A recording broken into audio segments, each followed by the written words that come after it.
Hello there, adventurers, and welcome to Wally DM. Today we're going to take a look at a puzzle that was on Facebook and social media probably about a year and a half ago. And we're going to take that, change it just a little bit, and use it for our Dungeons & Dragons or our Pathfinder game. Today we're going to take a look at the Facebook fruit puzzle.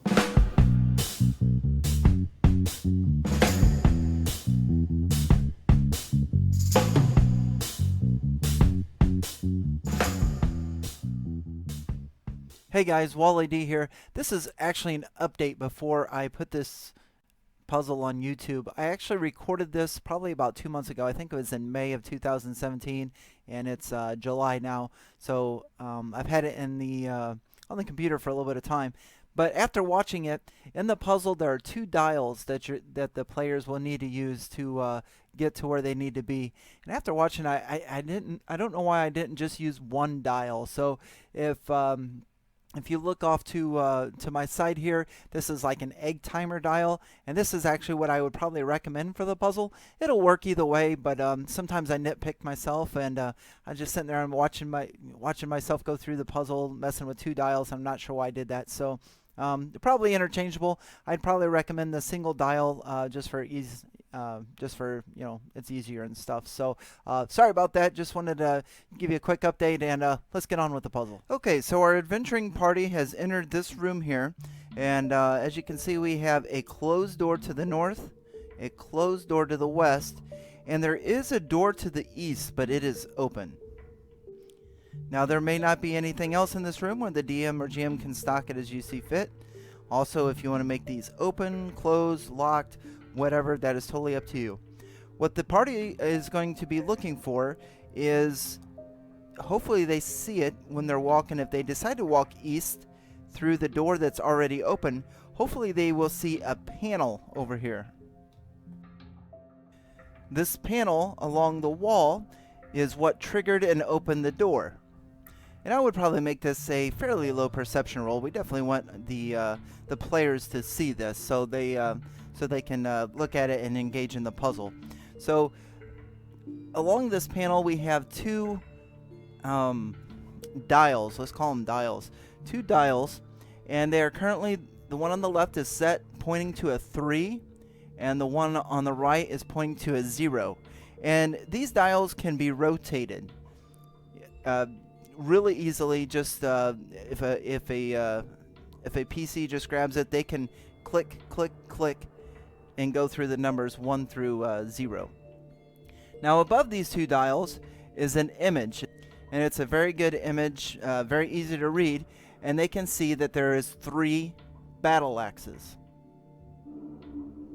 So again, 3 battle axes. This number is set to 3, and this number is set to 0. Now, hopefully the players will just observe that the door is open, the 3 axes, and the number 3 on this side, the 0 on this side, and proceed on. However, if they do try to change the dials and click the numbers through, let's talk about that in a little bit when we're done going through the puzzle.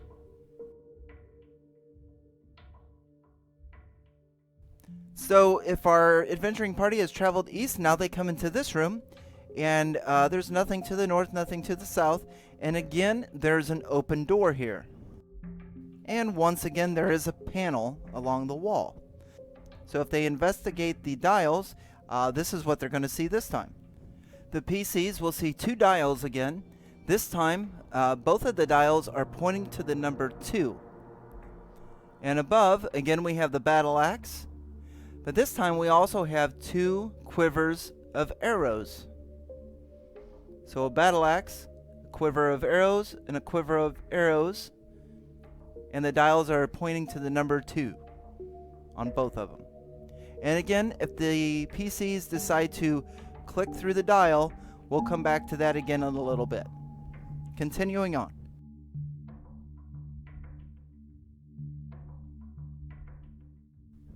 Our PCs traveled on. Again, there's a door to the east, and again, this door is already opened.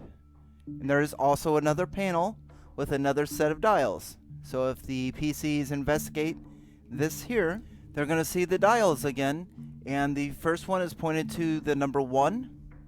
The second dial is pointed to the number 4. we have a quiver of arrows, a pair of crossed swords, and a quiver of arrows. But again, the door is open, so the adventuring party can continue on to the east.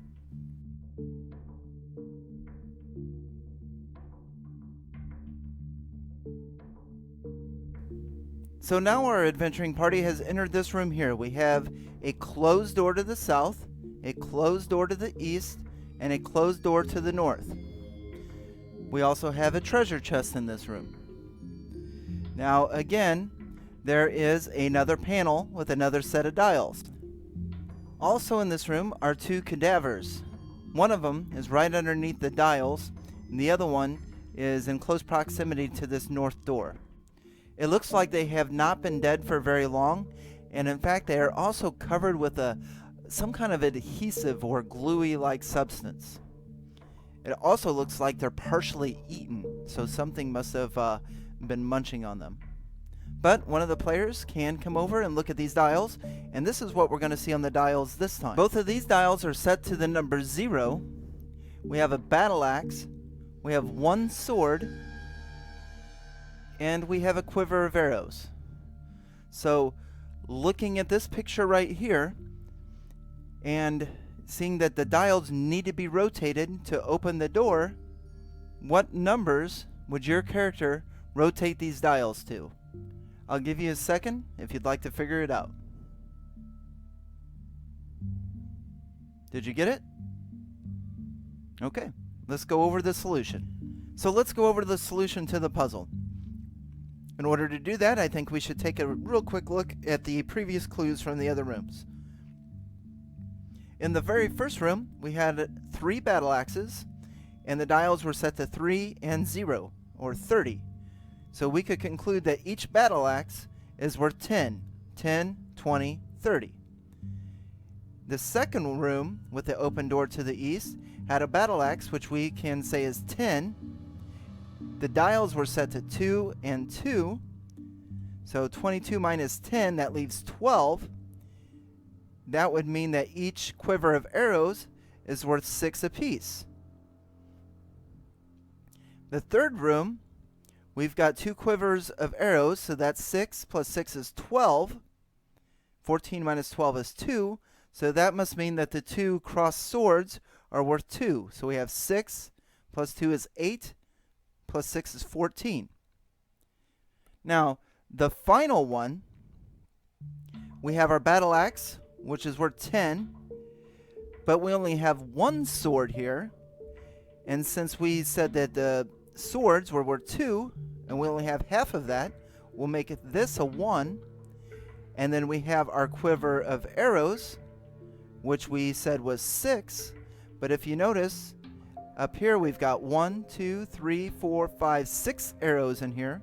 And down here we only have 1, 2, 3, 4, 5. So there's 6 arrows, 6 arrows, 6 arrows, 6 arrows. But in this one there's 5 arrows. So we've got 10 plus 1 is 11 plus 5 should be 16. So if a player rotates the first number to a 1, the second number to a 6, the door should open, and the players have solved the puzzle. So let's take a look at this final room where the players actually have to rotate the dials. If you recall, we have the 2 dead bodies in here, which are covered with a gluey adhesive. Now, if you are familiar with mimics, mimics use an adhesive when they are in combat. So, if the party members put in the wrong number on this dial, this door is actually a mimic, and it will come to life and fight the party. In fact, if you have higher level characters, maybe this door over here is a mimic, this door is a mimic, and this treasure chest is a mimic. So if the players do not get the answer 16, rotating the dials, then this door actually comes to life, and so do the rest of them, which is what happened to these poor souls here. They put in the wrong number, and they were partially eaten by mimics. So that was the Facebook fruit puzzle. When that originally came out or went viral on social media, there was a little bit of controversy, and people had difference of opinions as far as what the answer was. And my advice to you as the DM or GM, as long as the players come up with a solution that makes sense and you can see that the way that they figured it out, I would go ahead and accept it. So even if the answer is different than the one that we showed here today, like I said, if it makes sense, the door opens and they can continue on their way. Or if you want to, maybe no matter what they turn the levers to, no matter what numbers they come up with, maybe the mimics come to life anyway and they attack the party. Because it wasn't a puzzle after all. It was a trap, and the mimics lured them into it. So up to you as the DM or GM. Just make sure that whatever you do is fair to the players and have some fun with it. So, oh, and that reminds me too. In the very beginning rooms, the ones with the doors already open and the levers were rotated, I believe the first one was a 3 and a 0. If your players decide to move the numbers again, then maybe we bring that door that is open, we bring it to life, and that is also a mimic. And maybe the entire dungeon is filled with mimics. As long as they turn the levers to the correct positions, they leave them alone. Or maybe they even come to life a little bit, say, password accepted, continue on your way, and opens the door for them or something like that. So if they mess with any of the other levers, bringing the mimic to life, they can hurry up and turn it back and then be like, oh, okay, thank you, and continue on your way. So that's my puzzle. That's all I have for you today. What did you think of it? Did you like it? Is there something that you would do differently? And if your players stumble a little bit, what clues would you give to help them solve it? Don't forget to like, share, and subscribe. And as always, on to the next.